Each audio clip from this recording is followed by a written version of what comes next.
Bismillahirrahmanirrahim. Assalamu alaikum. Dear students, welcome back in the online classes of Divisional Public School and Inter-College Sahiwal. I am Mrs. Rizwana Zia, your maths teacher. Students, as you know that schools and colleges are closed due to COVID-19 and we are going to resume our online classes. And we are studying chapter number 4, that is Introduction to Analytic Geometry. Today we'll solve exercise 4.4 of this chapter. And students, you know that we are given accelerated learning program in which we'll do only the selective part. So we start question number 2 of this exercise. और बच्चों इस exercise में हम point of intersection of two lines find करना सीखेंगे। ये वैसे आपको पहले भी आता है, लेकिन आज हम इसमें जो नया काम होगा कि पॉइंट ऑफ इंटरसेक्शन से पास करती हुई एक लाइन की इक्वेशन फाइंड आउट करेंगे, जिसके लिए कुछ डिफरेंट कंडीशंस गिवन होंगी। और जो हमारा दूसरा काम इस एक्सरसाइज में है वो हम angle find out करेंगे between two given lines. Now we see question number 2 of this exercise. Question number 2 is find an equation of the line through the intersection of the lines x minus y minus 4 is equal to 0 and 7x plus y plus 20 is equal to 0. And this line will be parallel to 6x plus y minus 14 equal to 0. First part, and in B part the required line will be perpendicular to 6x plus y minus 14 equal to 0. Means बच्चों हमने इसमें करना ये है कि हम पहले ये जो x minus Y minus 4 equal to 0 और 7x plus Y plus 20 equal to 0 दो लाइंस गिवन हैं। पहले हम इनका point of intersection find out करेंगे, फिर हम इस क्वेश्चन का पार्ट ए और पार्ट बी सॉल्व करेंगे। पार्ट ए और पार्ट बी की हेल्प से required equation of line find out करेंगे। Now let us see the solution. Let P X Y B the point of intersection of the given lines and given lines are x minus Y minus 4 equal to 0 and 7x plus Y plus 20 equal to 0। बच्चों मैंने यहाँ पे cross multiplication का method use किया है।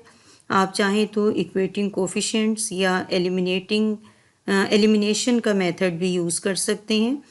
और जो method मैंने यूज़ किया है इसमें आप देखिए, इसमें हम x और y और कांस्टेंट इसको हम लिखते हैं x ओवर, फिर हम ये फ्रैक्शन यूज़ करते हैं is equal to minus y. ये आपने ख्याल रखना है कि y के साथ नेगेटिव साइन आपने यूज़ करना है, माइनस वाई ओवर, फिर मैं भी आपको इसका मेथड बताती हूँ, इज़ इक्वल टू 1 ओवर। ये वैल्यूज़ x का डिनोमिनेटर, y का डिनोमिनेटर और 1 का डिनोमिनेटर हमने कैसे लेना है ये आप देखिएगा। जब आपने x का डिनोमिनेटर लेना है तो x के ये दो वैल्यूज़ छोड़ के आप पॉइंटर को देखते जाएं। y के कोफिशिएंट को मल्टीप्लाई करना है 20 से, मीन्स -1 इंटू 20 माइनस 4 इंटू 1। ठीक है, x के कोफिशिएंट्स को आपने छोड़ देना है और y के कोफिशिएंट्स और कांस्टेंट टर्म्स को आपने मल्टीप्लाई करना है क्रॉस में। -1 multiply by 20 minus 4 multiply by 1। ठीक है, ये आपने ये इस तरह से क्रॉस में मल्टीप्लाई करना है। ये हो जाएगा x का डिनोमिनेटर, y का डिनोमिनेटर देखिए। अब आपने y वाली वैल्यूज़ को छोड़ देना है दोनों इक्वेशंस में, और x के कोफिशिएंट को और कांस्टेंट टर्म्स को, इनको अब आपने क्रॉस में मल्टीप्लाई करना है। यहाँ पे देखिए x का कोफिशिएंट है 1 को हम 20 से मल्टीप्लाई करेंगे, माइनस ये माइनस हमारे पास फॉर्मूले का है, और फिर 7 मल्टीप्लाई बाई -4। ठीक है, 1 multiply by 20 minus 7 multiply by -4 and then this is equal to 1 over. 1 over के लिए आपने क्या करना है, अब आपने यहाँ पे कांस्टेंट टर्म्स को छोड़ देना है और ये जो x और y के कोफिशिएंट्स हैं इनको अब आपने क्रॉस में मल्टीप्लाई करना है। 1 मल्टीप्लाई बाई 1 यहाँ x का कोफिशिएंट 1 है और यहाँ y का कोफिशिएंट 1 है, तो 1 multiply by 1 minus 7 multiply by -1। x का कोफिशिएंट 7 और y का कोफिशिएंट -1, तो 7 मल्टीप्लाई बाय -1। बहुत आसान सा मेथड है, आप इसको करके देखिएगा, बार बार प्रैक्टिस करेंगे तो ये इजी हो जाएगा और हमें जल्दी इसमें आंसर मिल जाता है। Now it becomes x over -20 + 4 is equal to -y over 20 + 28 is equal to 1 over 1 + 7। ठीक है, and it becomes x over -16 -y over 48 is equal to 1 over 8। और अब आपने देखा यहाँ पे ये 3 फ्रैक्शंस इक्वल हैं, तो इसके लिए आप देखें, पहले हम कंसिडर कर लेते हैं x over -16 is equal to 1 over 8, और फिर हम कंसिडर कर लेते हैं -y over 48 is equal to 1 over 8। और इन दोनों फ्रैक्शंस की जो हमने इक्वेशंस बनाई हैं, इनको हम 1 बाय 1 सॉल्व करते हैं। x is equal to -16 over 8 and y is equal to -48 over 8। ठीक है, ये तो सिंपल आपको वर्किंग करनी आती है। And it becomes x is equal to -2, y is equal to -6। ठीक है, 16 और 8 की कटिंग हो गई और 48 और 8 की कटिंग हो गई। So students, we have obtained point of intersection of these two given lines, that is -2 -6। अब बच्चों हमने ऐसी इक्वेशन फाइंड आउट करनी है जो कि इस पॉइंट से गुजरे -2 -6 से और पैरेलल हो 6x + y - 14 इक्वल टू 0। और बच्चों आपको पता है कि अगर दो लाइंस पैरेलल हों तो उनके स्लोप्स भी इक्वल होते हैं। हम सपोज कर लेते हैं, let m1 be the slope of given line, means ये जो 6x + y - 14 है, इसका स्लोप है m1, and m2 be the slope of required line. Then m1 किसके इक्वल होगा बच्चों? m1 का फॉर्मूला होता है -a ओवर b। ठीक है, -a over b, where a is coefficient of x and b is coefficient of y. So m1 is equal to -6 over 1 is equal to -6. ठीक है, this is slope of this given line 6x + y - 14। अब क्योंकि दोनों lines parallel लेनी है हमने, तो इसलिए हम कहेंगे, ये देखिए यहाँ पे लिखा हुआ है, since the given line and required line is parallel, so m1 is equal to m2, and अगर m1 -6 है तो m2 भी डेफिनेटली -6 होगा।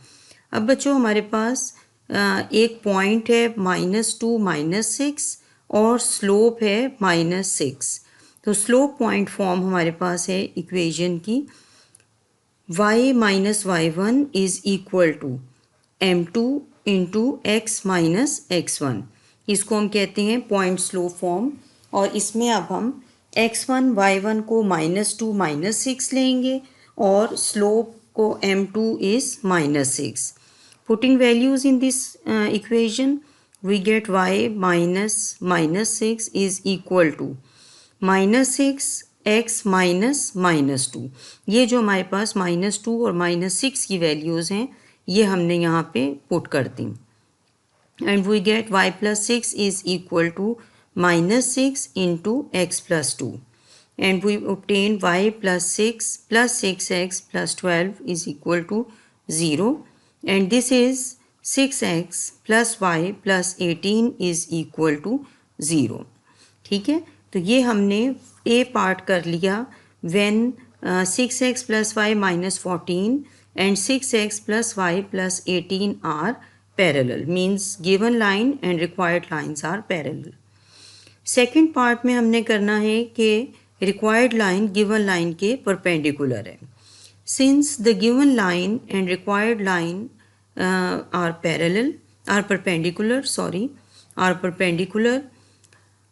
so m1 into m2 is equal to -1, means अगर लाइंस परपेंडिकुलर हों तो उनके स्लोप का प्रोडक्ट -1 के इक्वल होता है। तो m1 का स्लोप तो है हमारे पास -6, so -6 multiply by m2 is equal to -1 and we get m2 is equal to -1 over -6, that is 1 over 6। Again बच्चों हम अप्लाई करेंगे पॉइंट स्लोप फॉर्म, और एक पॉइंट है हमारे पास -2 -6 और स्लोप है हमारे पास 1 over 6।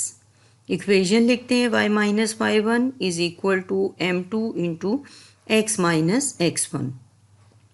Now y minus -6 is equal to 1 over 6 x minus -2। बिल्कुल उसी तरह से ही है जैसे हमने इसका ए पार्ट किया, सिर्फ स्लोप्स का डिफरेंस है। It becomes y plus 6 is equal to 1 over 6 x plus 2, and now by cross multiplication it becomes 6y plus 36 is equal to x plus 2, and after simplification means आप 6y plus 36 के right hand side पे ले जाएं तो it becomes x plus 2 minus 6y minus 36 is equal to 0, and finally we get x minus 6y minus 34 is equal to 0। सो हमने पिछली equation निकाली जो कि गिवन लाइन के पैरेलल थी, और ये इक्वेशन हमने कैलकुलेट की जो कि गिवन लाइन के परपेंडिकुलर है। This completes question number 2। Now let us see it's third part. अब फिर हमने equation of line find out करनी है passing through the intersection of the lines x plus 2y plus 3 equal to 0 and 3x plus 4y plus 7 equal to 0। First part तो हम वैसे ही करेंगे जैसे हमने पहले किया, point of intersection find out करने का। फिर है हमारे पास अगली condition making equal intercepts on the axis, means जो रिक्वायर्ड लाइन है वो दोनों एक्सिस पे इक्वल इंटरसेप्ट्स फॉर्म करती है। आइए सॉल्यूशन देखते हैं।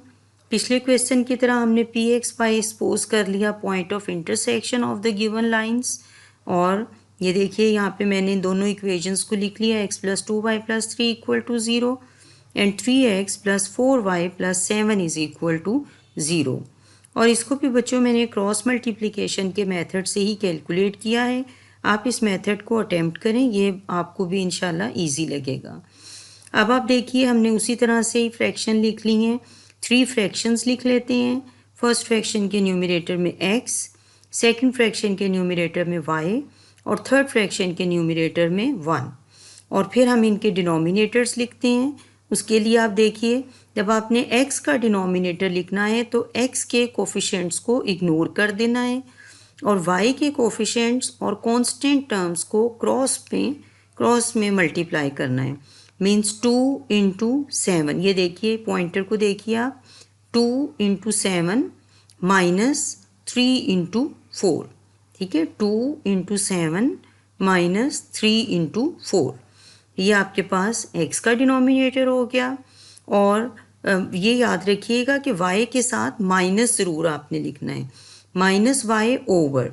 अब आप y के कोफिशिएंट्स को इग्नोर कर दें और x के कोफिशिएंट्स को कांस्टेंट्स के साथ क्रॉस में मल्टीप्लाई करें, और ऑर्डर का आपने ख्याल रखना है।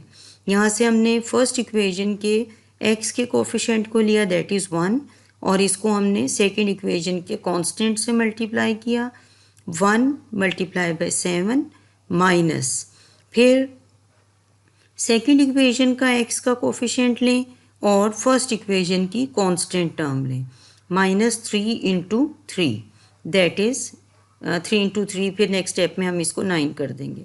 दिस इज़ इक्वल टू, अब है आपके पास कांस्टेंट टर्म यानी 1 हमने यहाँ पे लिख लिया है, और आपने अब कांस्टेंट टर्म्स को इग्नोर कर देना है और x और y के कोफिशिएंट्स को क्रॉस में मल्टीप्लाई करना है। देखिए यहाँ पे फर्स्ट इक्वेशन का कोफिशिएंट है x का 1, और इसको y के कोफिशिएंट के साथ मल्टीप्लाई करेंगे 4, 1 into 4 minus 2 into 3, 1 into 4 minus 2 into 3। तो ये हमारे पास हो गया x over 14 minus 12, minus y over 7 minus 9 is equal to 1 over 4 minus 6. And this implies, simplify किया बच्चों हमने इसको, x over 2 minus y over 7 minus 9 है तो ये minus 2 हो जाएगा, and 1 over 4 minus 6 है तो ये 1 over minus 2 हो जाएगा. नेक्स्ट देखिए, इट बिकम्स, अभी आपके पास 3 फ्रैक्शंस के फॉर्म में है तो इसको हम x over 2 is equal to 1 over minus 2 करेंगे. मीन्स यहाँ से हमने एक वेरिएबल वाली फ्रैक्शन ली और एक कांस्टेंट टर्म वाली फ्रैक्शन ले ली. x over 2 is equal to 1 over minus 2 और फिर minus y over minus 2 is equal to 1 over minus 2. ठीक है, and it becomes x is equal to 2 over minus 2 and y is equal to 2 over minus 2. Okay, यहाँ पे minus और minus cancel हो जाएगा तो ये y over 2 पॉजिटिव हो जाएंगे and it becomes y is equal to 2 over minus 2. So x is equal to minus 1, y is equal to minus 1. बच्चों ये हमने निकाल लिया point of intersection of these two lines. ठीक है, ये हमारा इसका ये पोर्शन हो गया कंप्लीट कि हमने पॉइंट ऑफ इंटरसेक्शन निकाल लिया. अब नेक्स्ट पार्ट है making equal intercepts on the axis. Equation of the line passing through -1 and having slope m. ठीक है, equation of line passing through -1 and having slope m. देखिए y minus y1 is equal to m into x minus x1. ये हमारे पास point slope form है तो इसमें हम x की जगह और x1 और y1 की जगह -1 पुट करते हैं. We get y plus 1 is equal to m into x plus 1. Simplify कर लें इसको, y plus 1 is equal to mx plus m and further it becomes y minus mx plus 1 minus m is equal to 0. Label it as equation 1. अब बच्चों क्योंकि हमें given है कि equal intercepts बनाती है ये जो रिक्वायर्ड लाइन है तो इसलिए हम x इंटरसेप्ट और y इंटरसेप्ट कैलकुलेट करेंगे और दोनों को इक्वेट कर देंगे क्योंकि दोनों इक्वल हैं. अच्छा, अब आप देखिए, for x intercept put y equal to 0 in equation 1. Equation 1 में हम y equal to 0 पुट कर देंगे. 0 minus mx plus 1 minus m is equal to 0. और यहाँ से हम x की वैल्यू कैलकुलेट करेंगे. It becomes 1 minus m is equal to mx and further x is equal to 1 minus m over m. ये हमने x intercept कैलकुलेट कर लिया. अब हम y इंटरसेप्ट कैलकुलेट करते हैं by putting x equal to 0 in equation 1. Equation 1 में हम x 0 पुट करेंगे तो ये हमारे पास बचेगा y plus 1 minus m is equal to 0 and further y is equal to m minus 1. अब x इंटरसेप्ट हो गया आपके पास 1 minus m over m और y इंटरसेप्ट हो गया m minus 1. अब क्योंकि ये इक्वेशन दोनों एक्सिस पे इक्वल इंटरसेप्ट्स फॉर्म करती है तो इसलिए हम दोनों इंटरसेप्ट्स को इक्वेट कर देंगे. x intercept is equal to y intercept and 1 minus m over m is equal to m minus 1.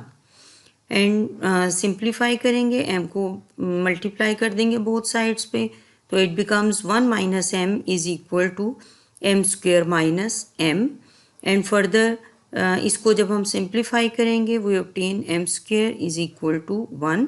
This implies m is equal to plus minus 1. No बच्चों, हमारे पास m की दो वैल्यूज़ आ गई हैं.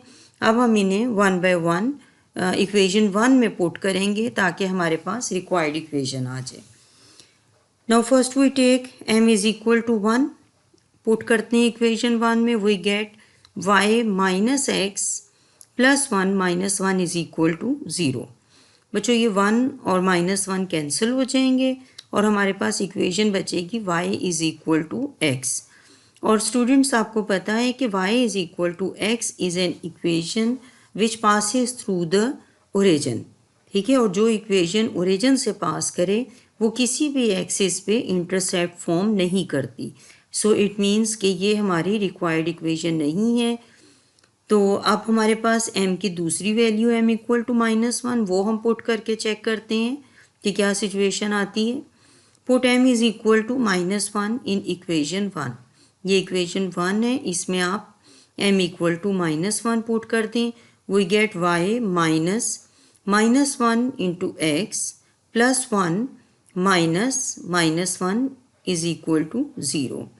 It becomes y plus x plus 1 plus 1, and further it becomes x plus y plus 2 is equal to 0, which is required equation which makes equal intercepts on both axes. So this is question number 2, third part. Now question number 5. Determine the value of p such that the lines 2x minus 3y minus 1 equal to 0, 3x minus y minus 5 equal to 0, and 3x plus py plus 8 is equal to 0 meet at a point. Meet at a point means कि ये तीनों lines जो हैं ये concurrent हैं।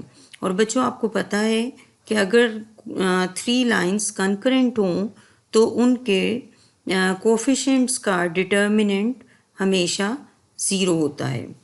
तो अब आप देखिए, ये हमारे पास 3 इक्वेशंस हैं और आपको पता है कि हम इक्वेशंस को मैट्रिक्स फॉर्म में कन्वर्ट कर सकते हैं। यह आपने फर्स्ट ईयर में भी सीखा हुआ है। तो हम इस इक्वेशन को, इसका हम matrix of coefficient calculate form करते हैं। That is 2 - 3 - 1, 3 - 1 - 5, 3p8, and since the lines are concurrent, so this determinant is equal to 0. Now determinant को expand करते हैं। 2 into -1 into 8 is -8, minus -5 into p, which becomes plus 5p, and then minus into -3, which becomes plus 3, and 3 into 8 is 24, minus -5 into 3, which becomes plus 15, minus 1 into 3p minus -3, which becomes 3p plus 3 is equal to 0. इसे बच्चों हम simplify कर लेते हैं। It becomes -16, 2 into 8 is -16, 2 5s are 10p, and then 3 into 24 plus 15 is 39, minus 1 into 3p plus 3 जब multiply होगा तो -3p minus 3 is equal to 0, and it becomes 10p minus 3p is 7p, and -16 minus 3 is -19, and 3 into 39 is 117. Further इसको simplify किया, it become 7p plus 98 equal to 0, implies 7p equal to -98 and p equal to -14.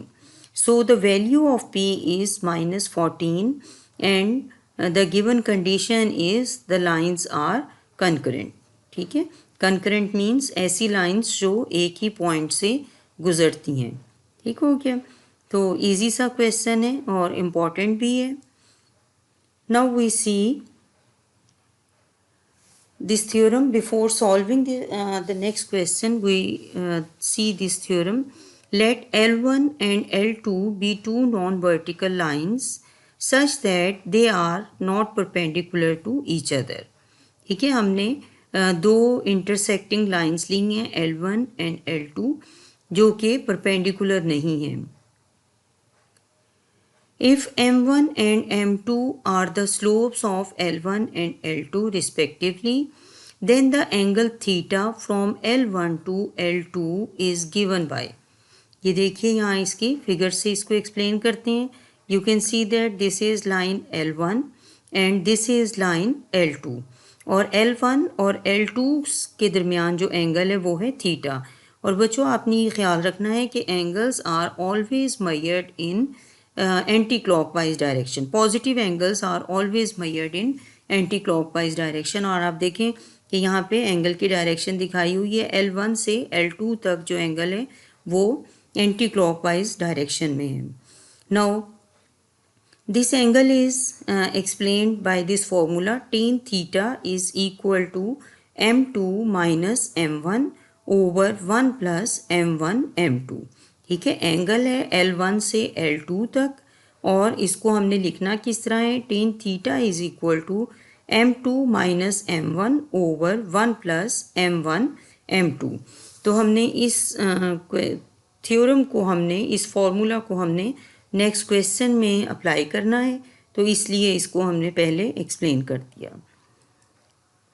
Now question number 11 का बच्चों B and C part आपके syllabus में included है और इससे related एक एग्जाम्पल भी है, तो एग्जाम्पल आप बुक से देख के कर लीजिएगा और सी पार्ट भी मैंने होमवर्क के लिए छोड़ दिया है और बी पार्ट को इंशाल्लाह I will explain it very well.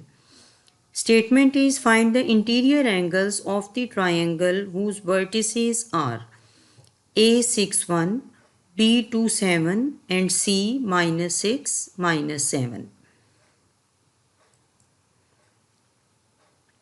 बच्चों इसकी मैंने आपके सामने ये फिगर बनाई है, वो इसलिए कि हमें एंगल की, क्योंकि काउंटर क्लॉकवाइज डायरेक्शन में एंगल को मेजर करना होता है, तो इसलिए ये ज़रूरी है कि हमें पता हो कि एंगल किस लाइन से किस लाइन तक फॉर्म हो रहा है।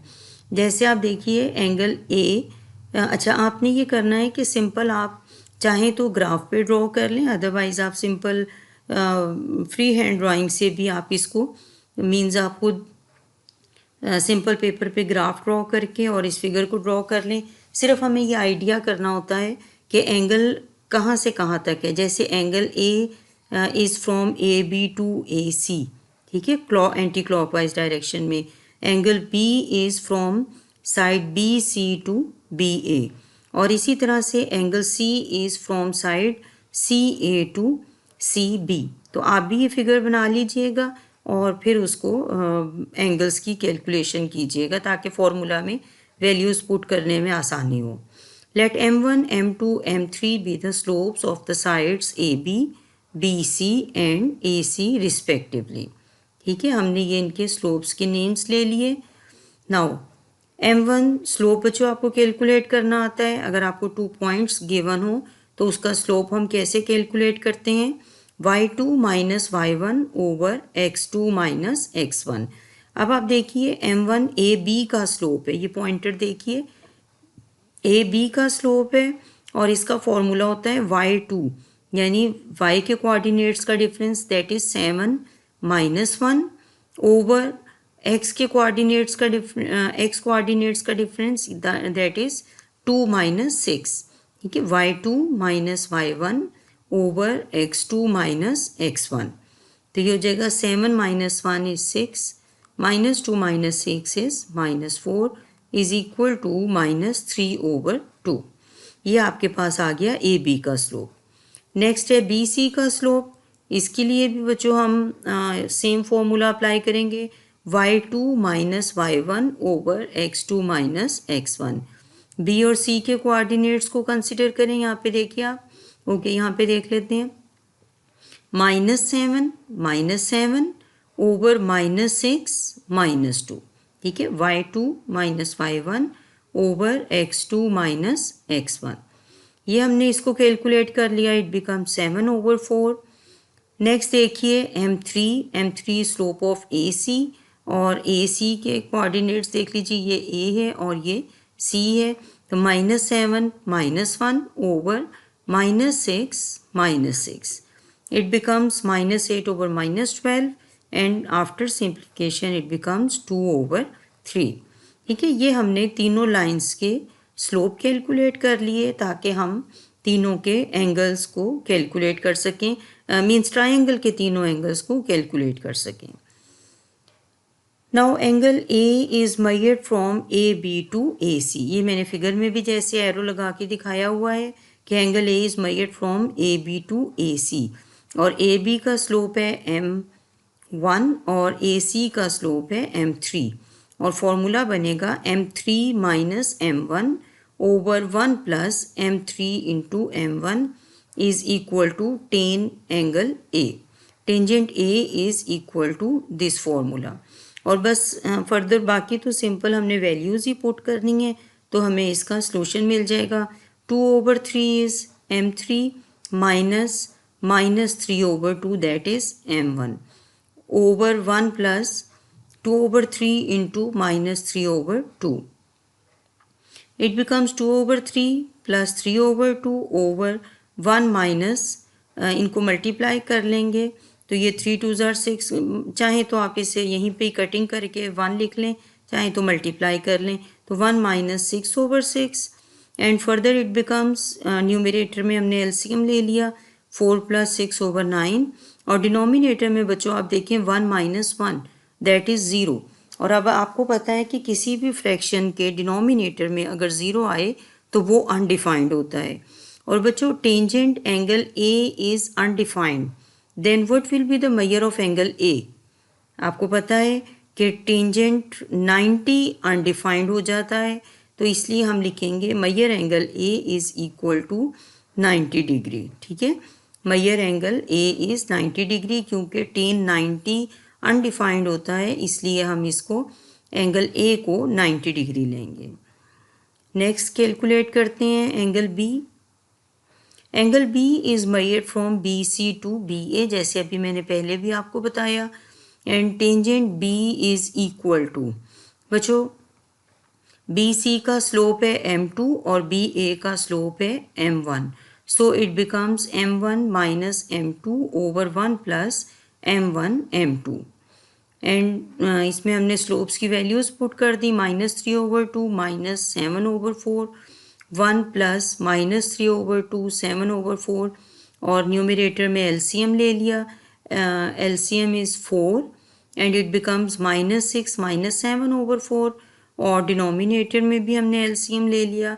It becomes 8 minus 21/8 is equal to -13/4 into denominator में है 8 माइनस 21 दैट इज़ 13. तो और डिनोमिनेटर की फ्रैक्शन का रेसिप्रोकल हमने यहाँ लिख लिया है -8/13 और इनकी कटिंग करके सिंप्लीफाई करके हमारे पास आंसर आ जाएगा 2.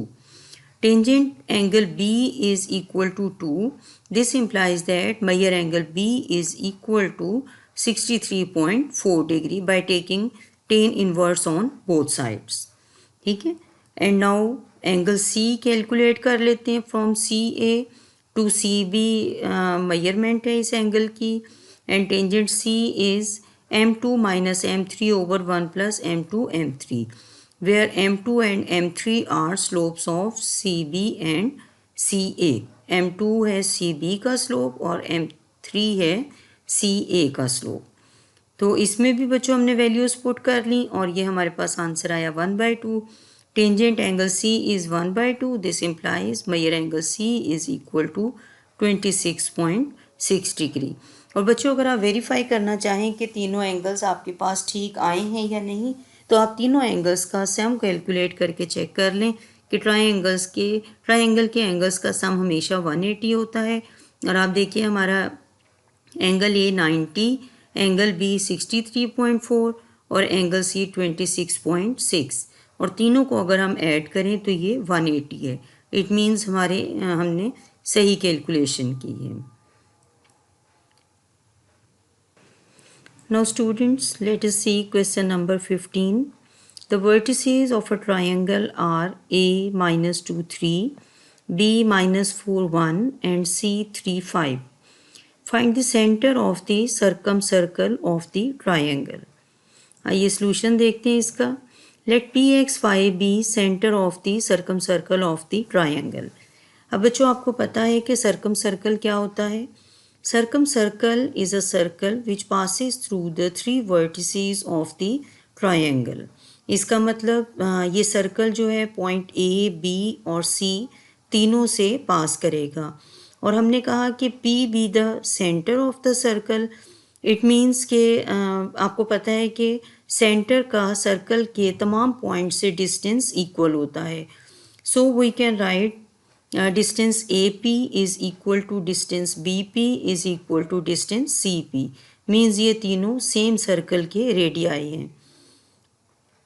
Now we take distance A B is equal to distance B P. ठीक है, हमने इसमें से फर्स्ट टू डिस्टेंस कंसिडर किए हैं और हमारा एक्चुअल वर्किंग ये है कि हमने सेंटर कैलकुलेट करना है। अब बच्चों डिस्टेंस फॉर्मूला तो आपको याद होगा, square root of x2 minus x1 whole square plus y2 minus y1 whole square. ठीक है, यह फॉर्मूला काफ़ी प्रैक्टिस है आपको इसको अप्लाई करने की। तो हम यहाँ पे पॉइंट ए और पी पे डिस्टेंस फॉर्मूला अप्लाई कर रहे हैं। ए के कोऑर्डिनेट्स हैं -2 3 और पी के कोऑर्डिनेट्स हैं xy। So it becomes x minus -2, so x plus 2 whole square plus y minus 3 whole square and whole square root. ठीक है, ये तो आपको पता है डिस्टेंस फॉर्मूला का। इसी तरह से b के कोऑर्डिनेट्स हैं -4 1 और p के कोऑर्डिनेट्स हैं xy, तो it becomes x plus 4 whole square plus y minus 1 whole square and this whole square root. ठीक है, now taking square on both sides we get x plus 2 whole square plus y minus 3 whole square is equal to x plus 4 whole square plus y minus 1 whole square. अब हम इन squares को identities apply करके solve कर लेते हैं। a plus B whole square की identity apply करेंगे, x square plus 4x plus 4 plus y square minus 6y plus 9। फिर x प्लस 4 को एक्सपेंड करते हैं, x प्लस 4 होल स्क्वायर को, x square plus 8x plus 16 और y माइनस 1 होल स्क्वायर को expand करते हैं, Y square minus 2y plus 1। अब बच्चों ये एक्स स्क्वायर और एक्स स्क्वायर कैंसिल हो जाएगा, वाई स्क्वायर और वाई स्क्वायर कैंसिल हो जाएगा। इसके बाद हम लाइक टर्म्स को इकट्ठा कर लेते हैं, 4x minus 8x and then minus 6y plus 2y is equal to, right hand side पे हम कांस्टेंट टर्म्स लिख लेते हैं, that is 16 plus 1 is 17 and 4 plus 9 is 13, जो कि इधर आके -13 हो जाएगा। फर्दर सिंप्लीफाई कर लें, -4x minus 4y is equal to 4 and now dividing throughout by -4 we get x plus y is equal to -1। ये हमारे पास फर्स्ट इक्वेशन आ गई।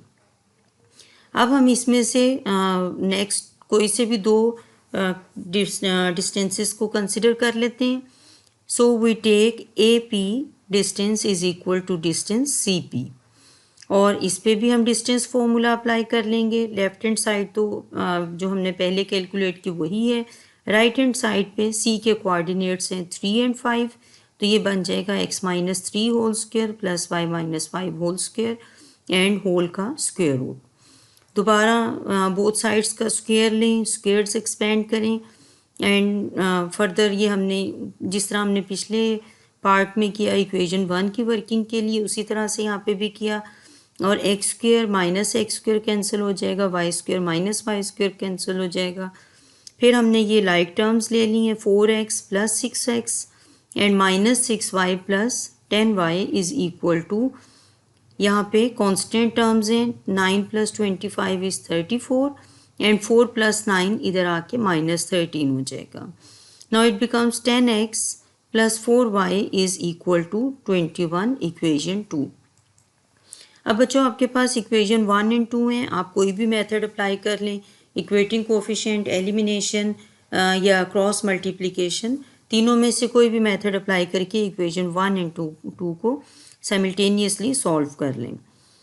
मैंने यहाँ पे कोफिशिएंट्स इक्वेट किए हैं, x का कोफिशिएंट इक्वेट किया है, multiplying equation 1 by 10 and subtract from 2 we get 10x plus 4y is equal to 21, ये इक्वेशन 2 है और इक्वेशन 1 को 10 से मल्टीप्लाई करके सब्ट्रैक्ट करना है, तो 10x प्लस 10y माइनस 10 और फिर सब्ट्रैक्ट करेंगे तो ये हमारे पास हो जाएगा -6y is equal to 31 and this implies y is equal to -31/6। Now putting this value of y in equation 1 we get x, equation 1 है x plus y is equal to -1, तो जब हम इसमें y की वैल्यू पुट करेंगे it becomes x minus 31/6 is equal to -1। It becomes x is equal to 31 over 6 minus 1.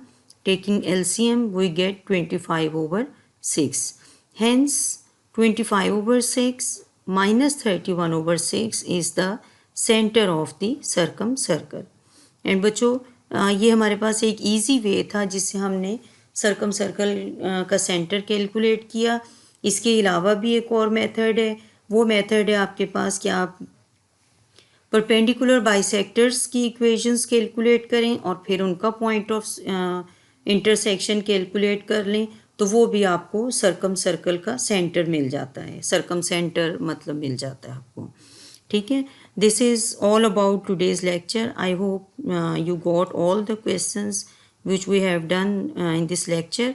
और home assignment के लिए मैंने कोशिश की है कि आपको मिलते जुलते या ईजीएस्ट क्वेश्चंस जो हैं वो दिए जाएं. तो एग्ज़ाम्पल नंबर 2 जो कि 11th क्वेश्चन जैसी है वो दी है आपको होमवर्क में पेज 219 में. और क्वेश्चन नंबर 4 11th का C part and question number 14. ठीक है. ये आपके सिलेक्टिव जो सिलेबस है उसका पार्ट है. तो प्लीज़ सारे क्वेश्चंस को दोबारा लिख के कीजिएगा और इन होम असाइनमेंट को भी करें. थैंक यू वेरी मच बच्चों. अल्लाह हाफिज़.